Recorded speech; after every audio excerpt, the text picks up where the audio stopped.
Bakit may isang tao na hindi mo matigilang isipin? Hindi naman siya yung pinaka-sweet.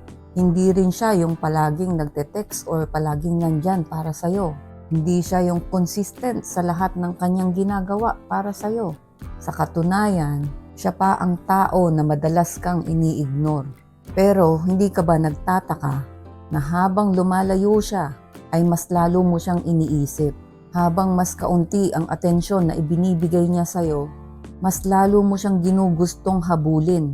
At bawat notification o message na galing sa kanya, ang pakiramdam mo para kang nanalo sa loto. Ang tanong, bakit ganito? Bakit ang taong hindi ka pinipili ng lubusan, siya pa ang pinakamahirap kalimutan?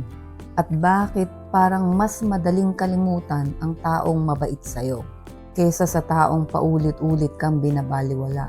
Ang sagot dito ay hindi simpleng tungkol sa pag-ibig lang. At maaaring hindi rin ito tungkol sa kanya.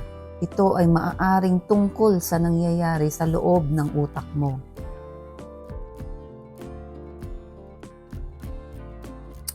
Welcome back sa aking channel. Ako po muli si Lorelly, ang inyong Ate Lors. Pasensya na po kayo sa aking energy. Alam niyo naman po ang sitwasyon ng asawa ko.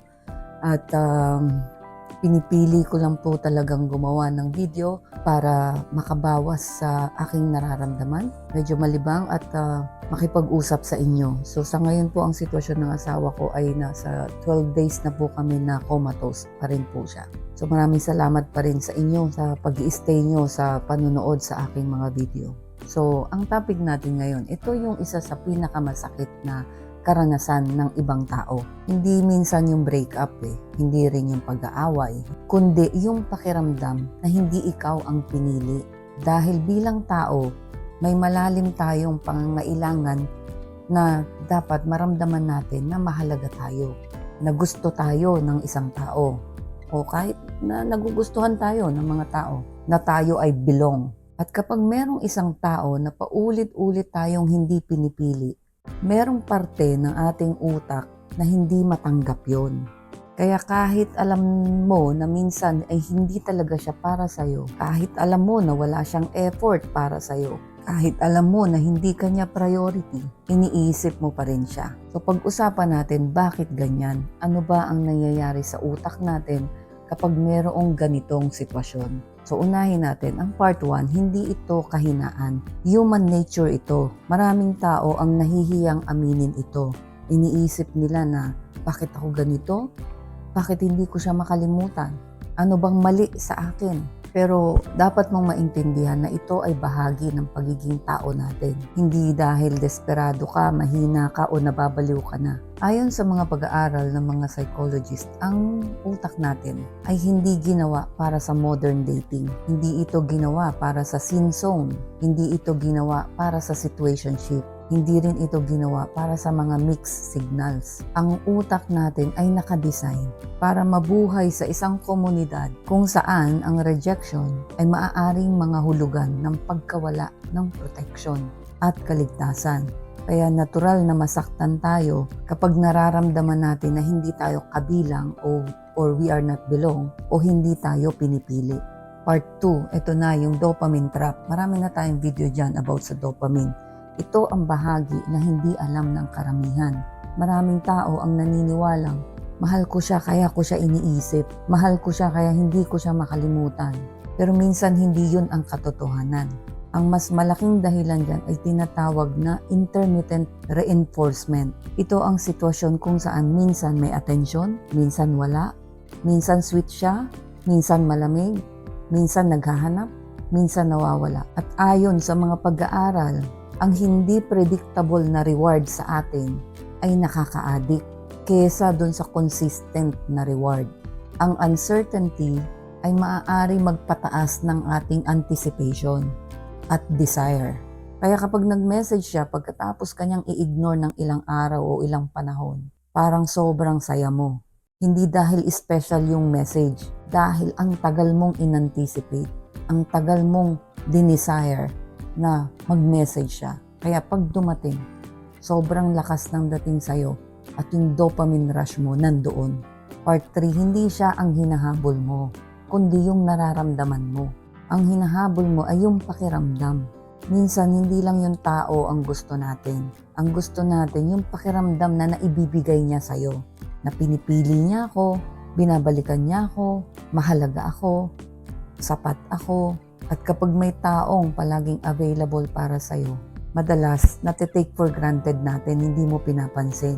Pero kapag may taong mahirap makuha, mas lalo nating gustong patunayan ang halaga natin sa kanya. At doon nagiging mapanganib. Dahil unti-unti, hindi na pagmamahal ang hinahabol mo, validation na. Part 4, ito yung nagkaroon ng experiment noong 1950s pa. Ipinakita ng mga psychologists na si B.F. Skinner, siya yung nanguna dyan, na ang random na rewards ay maaaring magdulot ng paulit-ulit at obsession sa paghabol sa gantimpala. Sa experiment na ito, nakita nila na mas nagiging obsessed ang isang tao kapag ang reward ay hindi consistent. At minsan, ganito rin tayo sa relasyon. Nagte-text ka, walang reply. Naghihintay ka, biglang nagparamdam. Natuwa ka at umasa ulit.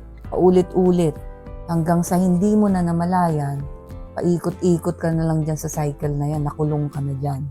Part 5, bakit mas lalong tumataas ang value niya sa isip mo? Kapag hindi mo makuha ang isang bagay, may tendency sa utak mo na palakihin ang halaga ng bagay na yan.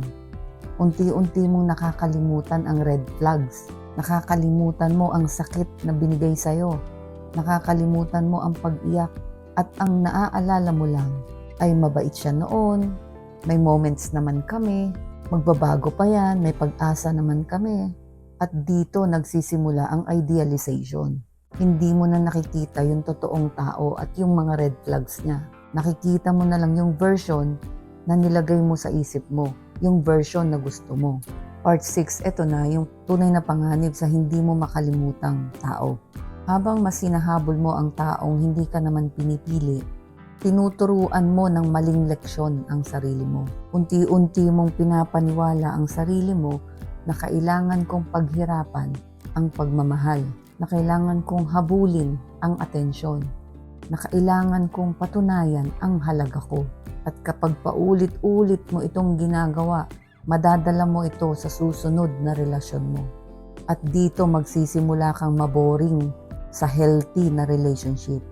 Kasi kapag healthy na relationship, consistent ang reward at mas naa-attract ka sa emotionally unavailable na tao.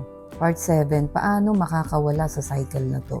Una, ititigil mong itanong sa sarili mo kung paano kanya mapapansin. At simulan mong itanong sa sarili mo, bakit gusto ko ng atensyon sa taong hindi naman ako pinipili? Pangalawa, kilalanin mo yung pattern. Hindi lahat ng matinding nararamdaman ay pagmamahal. Minsan, withdrawal lang ito mula sa validation na paminsan-minsan mong natatanggap. Pangatlo, ibalik mo ang focus sa sarili mo. Palaging yan. Talagang babalik at babalik tayo sa relasyon natin sa sarili natin. Napaka-importante. Ito ang relasyon na panghabang buhay. Yung relasyon mo sa sarili mo. Kaya kailangan matibay ang relasyon mo sa sarili mo. So, ibalik mo ang focus sa sarili mo dahil ang tunay na healing ay nagsisimula kapag tumigil ka ng habulin ang approval ng taong hindi ka naman pinipili. So, tandaan nyo lang na ang taong hindi ka pinipili ay hindi automatic na soulmate mo, hindi rin siya ang destiny mo, hindi rin siya ang nawawalang piraso ng buhay mo. Minsan, siya lang ang sugat na hindi mo napapagaling. At habang iniintay mo na piliin ka niya, nakakalimutan mong piliin ang sarili mo, na yan ang napaka-importante. Darating ang araw na hindi mo nahihintayin ang reply niya, na hindi mo na i-check kung naka-online siya. At sa araw na yon, hindi dahil pinili ka niya, kundi dahil sa wakas, pinili mo na ang sarili mo. Pinili mo na ang sarili mong kaligayahan at ikaw na ang may kontrol sa emosyon mo. At yan ang simula ng iyong kalayaan. Meron pa tayong isang tanong dito. Sabi niya, Ate Lors, magandang araw po. Tama ba na sugurin ko ang kabit ng asawa ko at ipaalam din sa asawa niya ang nangyayari? Nagkaharap na po kami ng babae na yan at nangako siya na titigilan na niya ang asawa ko. Tapos ganun din po ang mister ko, sabi niya tapos na. Pero makalipas ang ilang buwan, sila na naman. Sobrang sakit at galit na po ang nararamdaman ko. Gusto ko nang sugurin ang babae at ipahiya. Tama po ba ito? Salamat, sana mapansin nyo. Yung nararamdaman mong galit, yung sakit, lahat yan valid yan. Dahil syempre niloloko ka ng asawa mo. Dahil hindi lang isang beses, nangako na nga, titigilan, tapos ayan na naman, bumalik na naman. Kung paulit-ulit ang pagtataksil, talagang napakasakit niyan. Pero ang tanong, tama ba na sugurin mo ang kabit at ipahiya? Una, para sa akin, kasi pag ginawa mo yan, kapag sinugod mo yung kabit at ipinahiya mo yan, ang lalabas na biktima niyan bandang huli ay yung kabit, hindi ikaw. Ang mangyayari dyan, magsusumbong yung kabit sa asawa mo at kakaawaan siya ng asawa mo at magkakampihan silang dalawa. Tapos naman yung asawa mo ay mas lalong magagalit sa'yo. So kapag ginawa mo yan, sinugod mo yan, pinahiya mo yan, mas lalo mo silang pinaglapit at mas lalo kang nagmukhang kaaway sa kanilang dalawa. At isa pa, pwede ka rin magkaroon ng legal na problema dyan kung mag-iiskandalo ka. Tapos kung tama ba na ipaalam dun sa asawa ng babae, pwede naman kasi may karapatan yung asawa na malaman ang katotohanan. Pero gagawin mo yon ng kalmado, may respeto, at batay sa katotohanan, walang dagdag. At hindi paghiganti. Sasabihin mo lang dun sa asawa na gusto mo lang magbigay ng tamang informasyon sa kanya. Pero may isang epekto to na maaapektuhan ka ng todo dahil ito ang pwedeng mangyari dyan kapag nalaman ng asawa ay hiwalayan o maghiwalay silang mag-asawa, di magiging libre na tong kabit ng asawa mo. Tapos yung asawa mo naman, todo-todo na ang galit sa'yo, pwedeng iwanan ka na rin ng asawa mo. So ang nangyari, pag ginawa mo tong dalawang bagay na to, pinaalam mo sa asawa, sinugod mo yung kabit, may posibilidad na lalong maging sila at hiwalayan ka at hiwalayan siya nung asawa. Pero alam mo, sa totoo lang, pag sobrang nakatuon ka dito sa kabit, nakakalimutan mo na yung asawa mo ang may responsibilidad dito. Kasi kahit mangako yung babae, naiiwanan niya, lalayuan niya yung asawa mo. Kung ang asawa mo mismo ang bumabalik, gumagawa ng paraan para ipagpatuloy yung kanilang relasyon, hindi lang yung kabit ang dapat mong tutukan. Yung asawa mo mismo ang kailangang managot sa'yo at managot sa pamilya mo. So ano ang pwede mong gawin? Kausapin mo muna yung sarili mo. Tanungin mo talaga, ano ba talaga ang gusto mo? Gusto mo bang iligtas yung marriage nyo?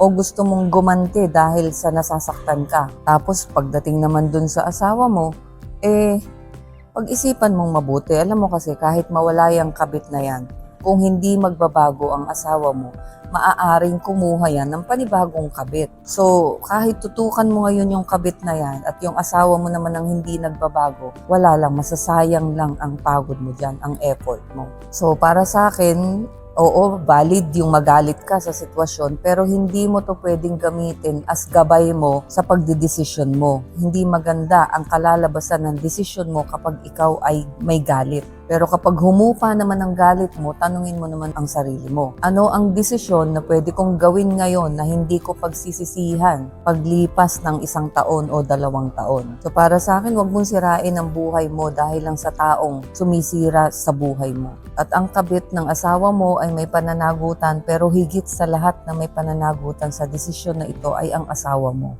Dahil siya ang may responsibilidad sa'yo. So I hope may natutunan po kayo sa ating video today and I hope to see you sa mga susunod pa natin mga video. Thank you.